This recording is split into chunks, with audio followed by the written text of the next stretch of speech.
I upgraded.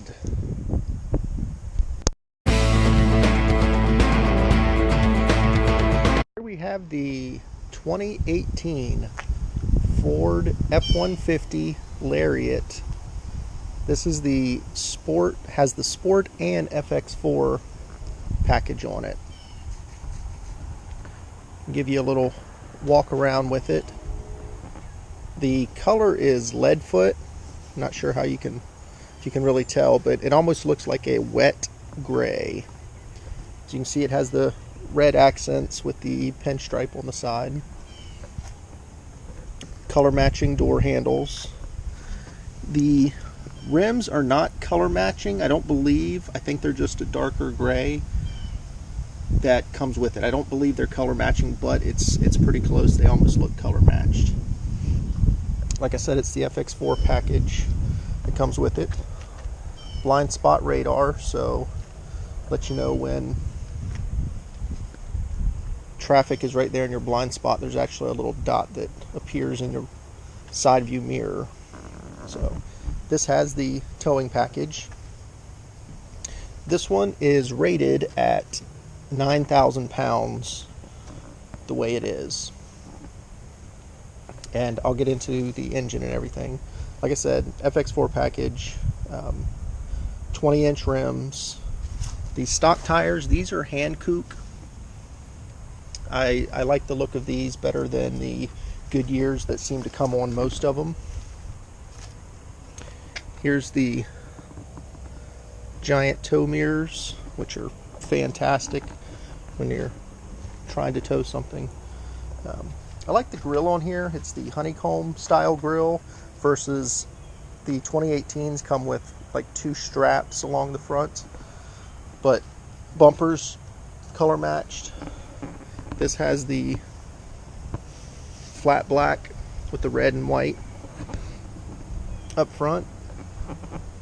We've already updated the antenna. This is the other side, passenger side. We've just added some WeatherTech vent visors.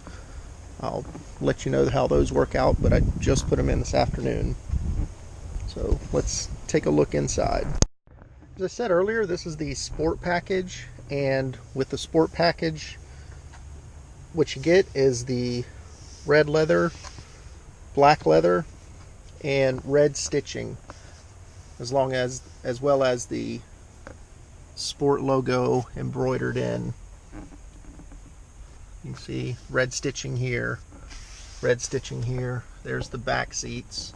It also has the Sport logo. The front seats are air conditioned and heated, as well as electric.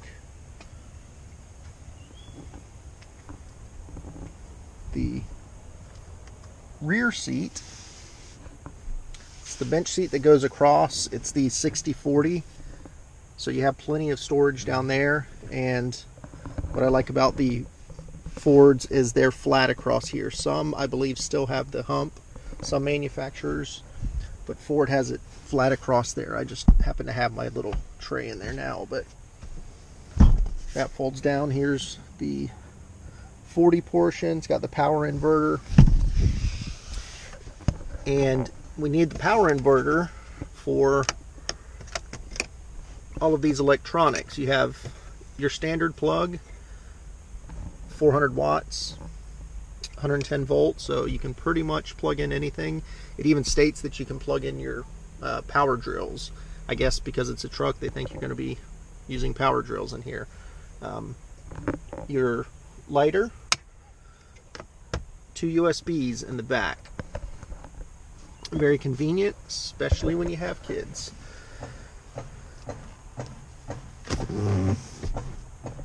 This has the fold down with the 2 cup holders right there.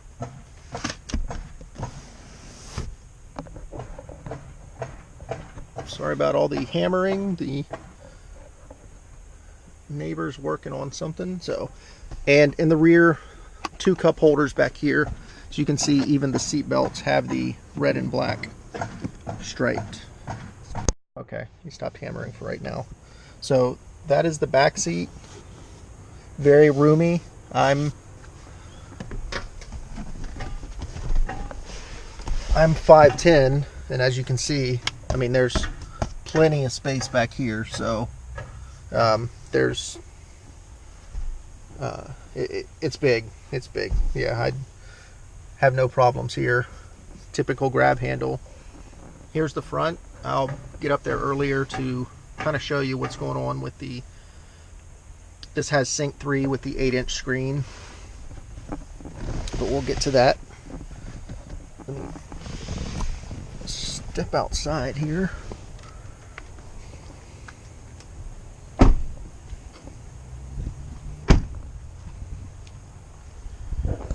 This one has the Ford spray-in bed liner. They call it Tough Bed. We had one on our last truck, which was a 2016 F-150 with the 2.7 EcoBoost. It had the same bed liner, and I threw a bunch of stuff back here. It held up pretty well. This has the box link connector. So on my last truck, we had actually rails back here, so you can drive your lawnmower, go-kart, four-wheeler up into the back of the truck. This one just happens to come with handles, great for bungeeing. They actually lock in down here, but it fits on all four corners, there, as well as the typical grab handles. Like I said, works perfect for bungee cords. There's also the standard LED lights. There's one on each side. It even turns those on up there. Very bright at night. That's a fantastic option. Okay, with the new tailgate of the bed for 2018, they've stamped F-150 in it. They didn't have that on the previous versions. This one has electric tailgate, so there's actually just a button in here that you touch and it lowers itself. It's convenient, but maybe it's just something else that will break down the road. It has the key fob. There is no key, it's push button start. Alarm, you tap this twice, your tailgate opens. Tap this twice, it'll start it to warm it up before you come outside. Lock, unlock.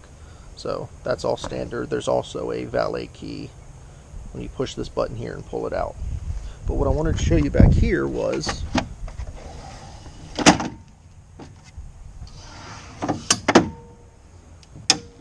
the step. The F-150s, they're pretty tall. Like I said, I'm 5'10", and this is just below my waist. So with the grab handle, I believe they say it holds 300 pounds, but it's very convenient when climbing up, loading furniture, loading anything in here.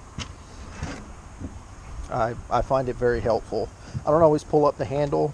Sometimes I'll just put the step up, but it actually has a handle, and Ford helps you out. They tell you, press number 1 and then number 2.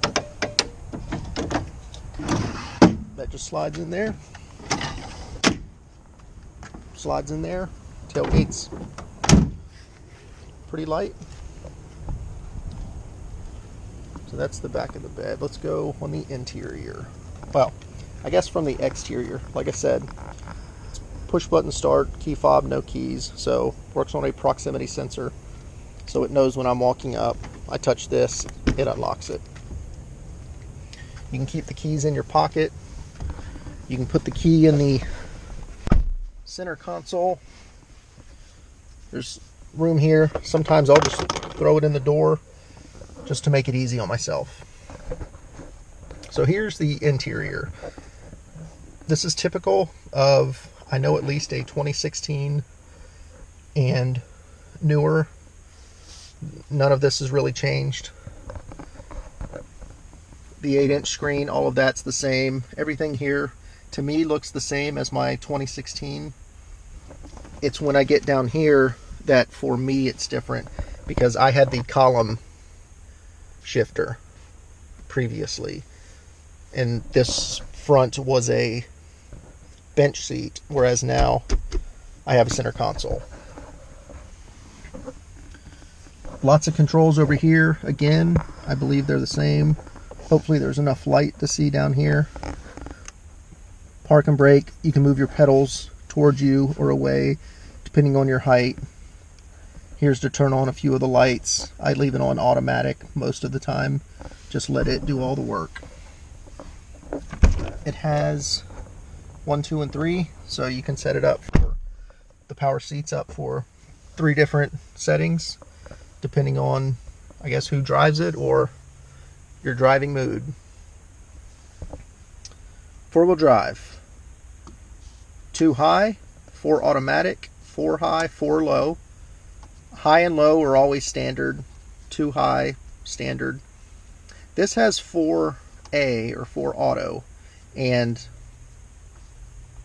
for 4 automatic, when you click it on, you can drive highway speeds, you can drive on a dry street, but you can also drive on wet street, you can drive in the dirt, mud, whatever, and it's going to automatically give it to the tire that is getting traction. So it's not an all-wheel drive because it's still only 2 wheels that are going to be spinning, but it does put the power where it needs to be. If you pull it out, then it locks the rear wheels. Trailer backup. Not sure if I'm sold on that yet. I used it a little bit in the 2016, but I have a small trailer, so it's not necessarily a good indicator. Brake. This is for the trailer brake. Down here, and again, this has the towing package on it, so it comes with a trailer brake. I will be using that in the future. Engine start stop. When you tap the brake, you see the green light comes on, so the key is close enough.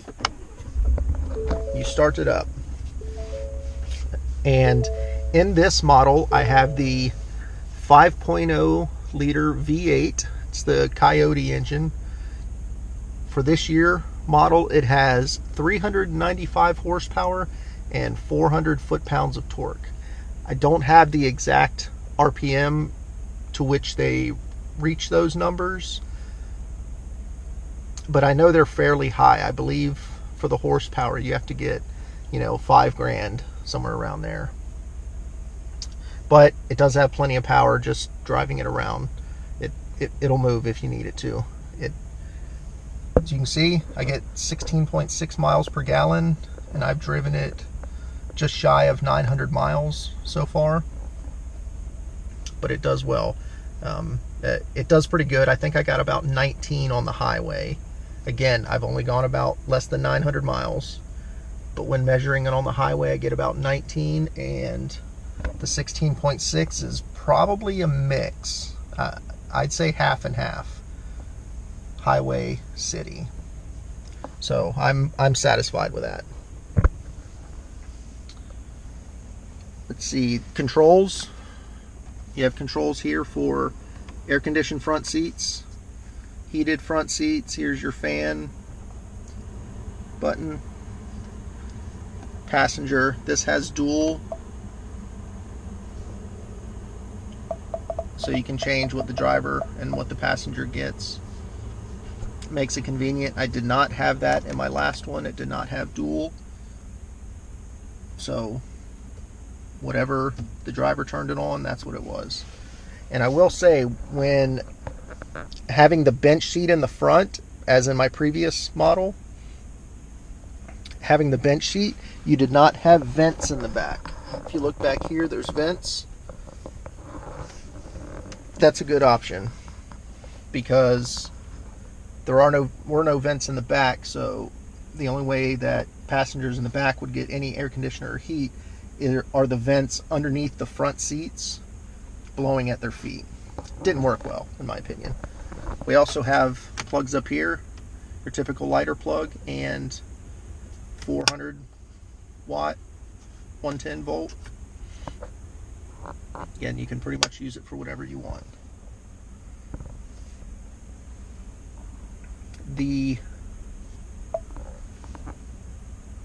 This is the sync. This does not have navigation, and I don't have my phone with me, but they now have Apple Play and CarPlay. Not sure where to find it. So Apple CarPlay preferences, Android Auto preferences. I've never used Android Auto, but Apple CarPlay is fantastic if you have an iPhone. What you do is down here in this compartment, there's a couple more USB plugs. You plug in your phone. I just leave mine down there. Usually if we're traveling together, I just leave my phone down there, plug it in, and it uses your phone's navigation. It uses your phone's as a phone, and text messages and music. And the text messages, it'll read them to you. It'll ask you if you want to respond. You say yes, and you speak your message, and it sends the message. Very convenient, very easy. The Apple CarPlay works fantastic in here. I have no issues with that. Again, I don't have my phone out here, so nothing's plugged in. The audio comes with Sirius, so the audio, that's all pretty standard. Like I said, there's a storage there. There's storage here for, you know, pen, pencil, whatever, I guess. I actually stand up my phone and wallet, and they'll stand side by side. Here's the shifter. You have plus and minus to go up and down a gear. This has the 10-speed transmission. I will say, after 900 miles, I'm not a fan.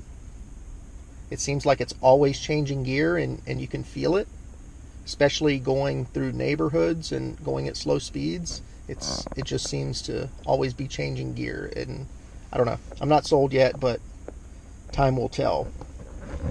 DM, that's where you change it through the different modes. So you can see there's normal, tow haul, snow, wet, eco, and sport.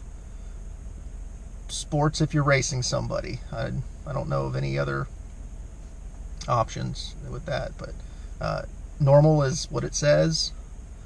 Tow haul, snow, wet, it doesn't spin the tires near as fast. Eco, you can tell a difference in eco and normal, but I'll click it on eco every once in a while when I'm if we're driving on the highway. This has a 36-gallon fuel tank. I believe it's 36 gallons.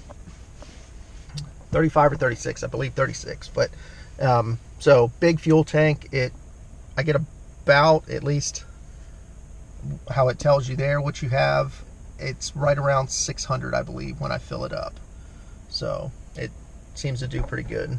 Like I said, I've done a little highway, done a little city, and it drives pretty good. It's not as smooth. This 5-liter is not as smooth as the 2.7 EcoBoost 6-speed. Changing gears in that, and the acceleration is much smoother. You can tell this has power though. When you stomp on the gas pedal, it'll move.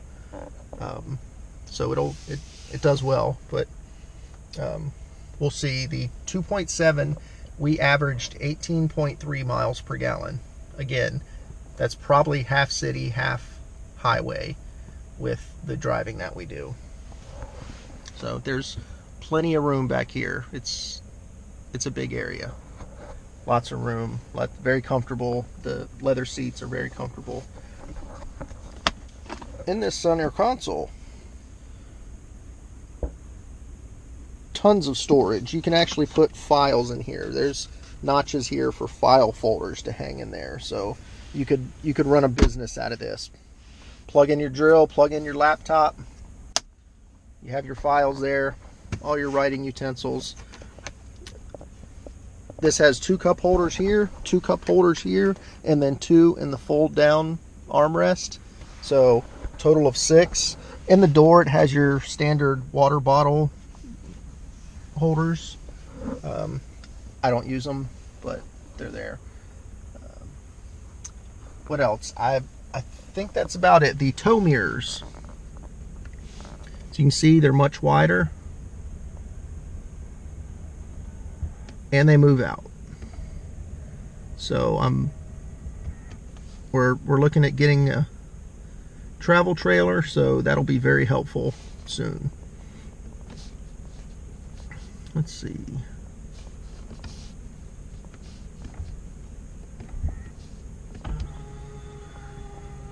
They are power. So it's one touch out, one touch in.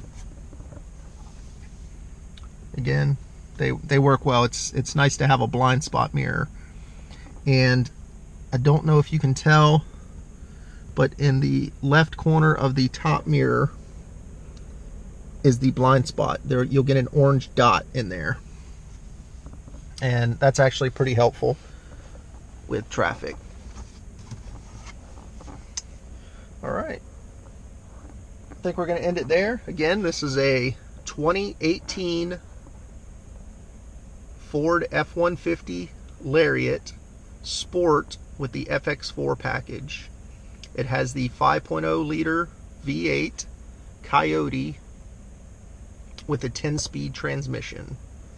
If you have any questions, feel free to leave them. Click the like button. If you haven't subscribed already, please do so. I plan on putting out some more videos in the near future. I haven't posted in about a month, but that's okay. I'm starting to get back in it, so we'll be posting soon. So please like and subscribe and post any questions below. Thanks for watching.